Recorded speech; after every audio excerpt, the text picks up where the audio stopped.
Возвращаясь к Даифу.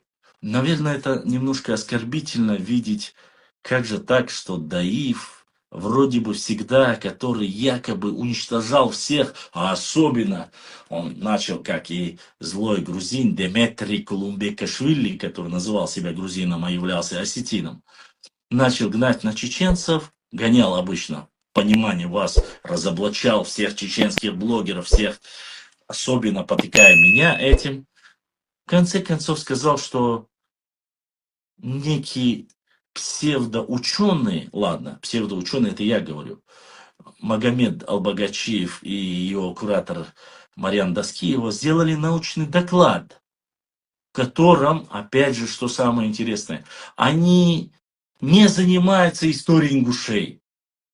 Им не важно, когда появилась Гильгво или Глигво, или, как это, а, кистами, кустами и так далее и тому подобное. Ему не важно это все, им не важно. В научной своей работе они ищут и доказывают, что грузинский ученый Джанахашвили,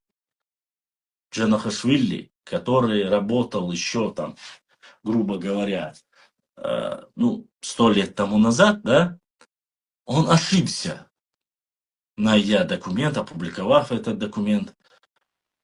И на самом деле он имел в виду не Нахчта область, которая находится рядом с Хонзи, а Нухба, которая находится там, где-то в Грузии. Да, Даиф, конечно, так поглаживая по голове, приставив ножик так под ребро, понимаете, поглаживая, потихоньку вводил этот нож, показывая вашу беспомощность и показывая, как тузик грелку разрывает. На самом деле это было очень прикольно, мне понравилось. Слушай, обидно, клянусь, обидно, ну, ничего не сделал, да?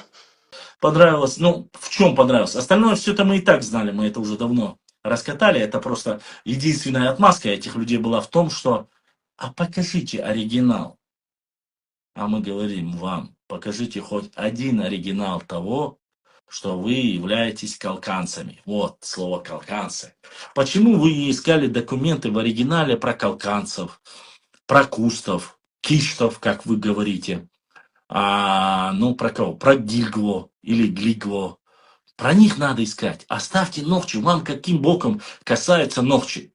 Они вас не касаются, и вы не имеете никакого отношения к нам, мы к вам не имеем. Мы разошлись, вы же говорите, вы не хотите с нами ничего общего. И мы не хотим с вами ничего